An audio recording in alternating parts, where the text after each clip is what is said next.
My name is Jean-Noel Sophola. My age is 23. I started watching basketball at the age of 10. Growing up, I watched Michael Jordan. That was the first player I ever saw. The first time I actually saw him was in the film Space Jam.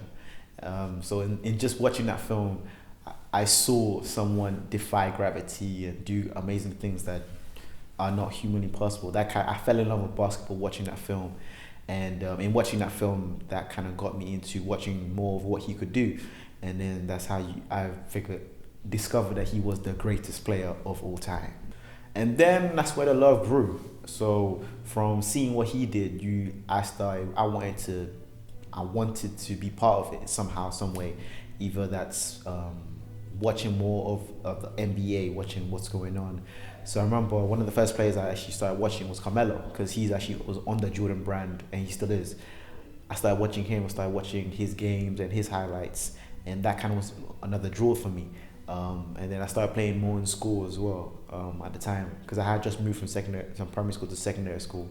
So the draw of just I wanted to play. That was the main thing. I wanted to play, and by just every single day I tried to practice where I could, but I was still young, so my mom didn't really want me to go outside like that. So when I got opportunity in school, I used to go and play.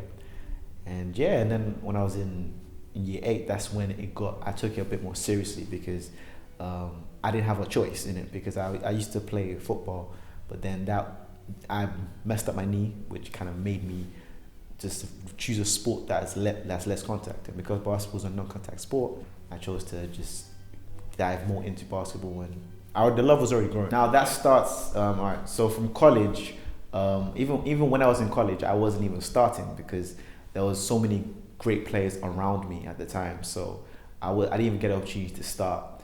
But when I got to university and I was just playing, I had gotten a lot better in that summer before university. So going to university, I started getting a lot better, and it was a friend of mine was trying out for a team, and he invited me to come along. Now I didn't know what to expect, and especially I've never played in a professional setting, so I didn't know what to expect. So going to the first trial, it was nerve-wracking. I'm like any normal person. You get butterflies, and you don't know what to expect. But one thing I did know is that I was gonna try my hardest and do what I know to do, not try to be something I'm not. So in the tryouts, it was a lot to do with layups and explosive movements and teamwork and all things I could do really, really well. But the aspect of learning plays, now I could learn plays really, really well, but it was just mashing in just because I play basketball on like street basketball, which is a lot different. Because street basketball is to do with no-look passes and bounce passes and flashy movements, and those are the things that make you different from everybody else. Because if you play like really fundamental basketball outside, it makes it really, really hard to compete against other people that are doing some crazy things. Now, but the thing for me, when I was transitioned over, it was learning to play in a system where I couldn't be myself. I couldn't play my style. I couldn't play the speed I wanted to play at, and I couldn't control the tempo as I've learned to play outside when transferring that to indoor, like professional setting basketball. And just that first trial, it kind of just showed like I had the skills to play at that level, but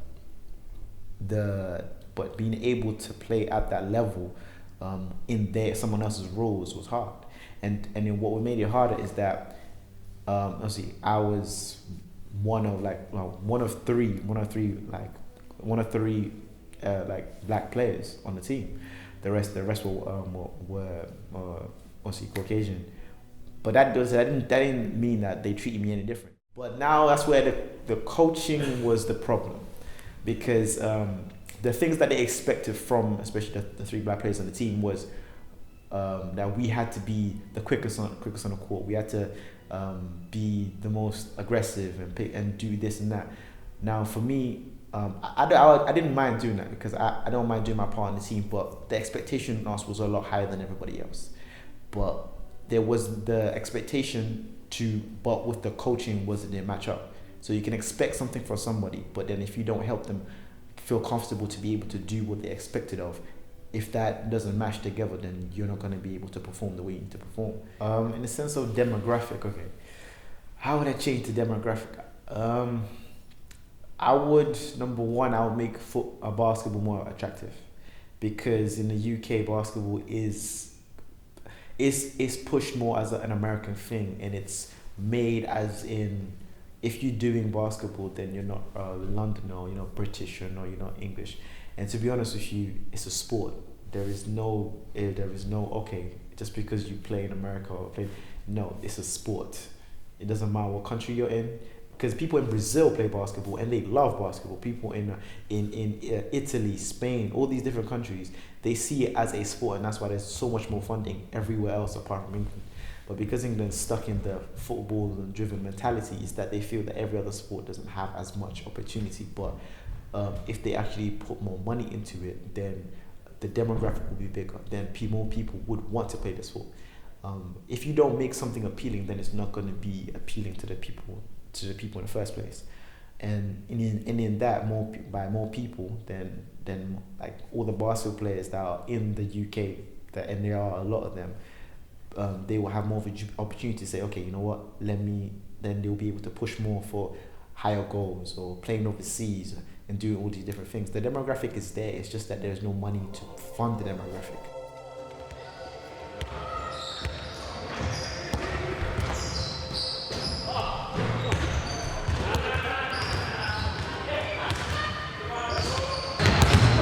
The game. Rubber rushing against the floor. Shoes squeaking against the hardwood. Plastic around cotton nothing. The next is the grind, effort, egos and energy, anger, anticipation, adaptation. All are elements of the game. Your job is to excel in that.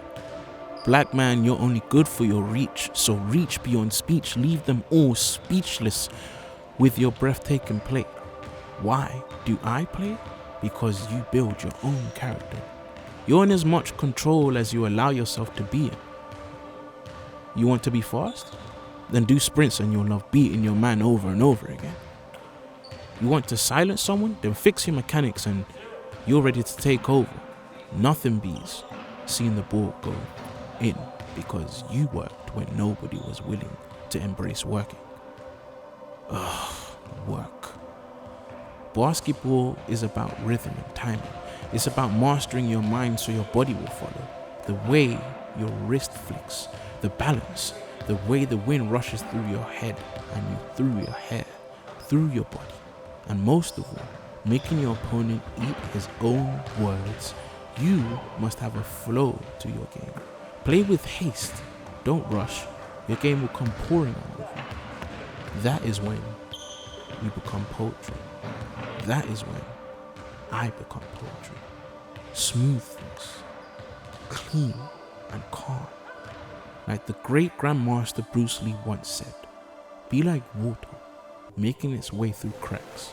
Do not be assertive, but adjust to the object, and you shall find a way around or through it. If nothing within you stays rigid, outward things will disclose themselves. Empty your mind. Be formless, shapeless like water. If you put water into a cup, it becomes the cup. You put water into a bottle, it becomes the bottle.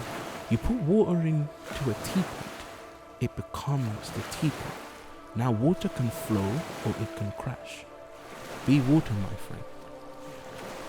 That is what the great Bruce Lee said. That is why I love basketball. Because it gives you so much: health, happiness, friends, encouragement, love, and a space to either be alone or with people, depending on what you want to do with the game. To me, it's the best sport on the planet. The game is feeling. Once you step in between those lines, it's all about the game. Nothing else matters.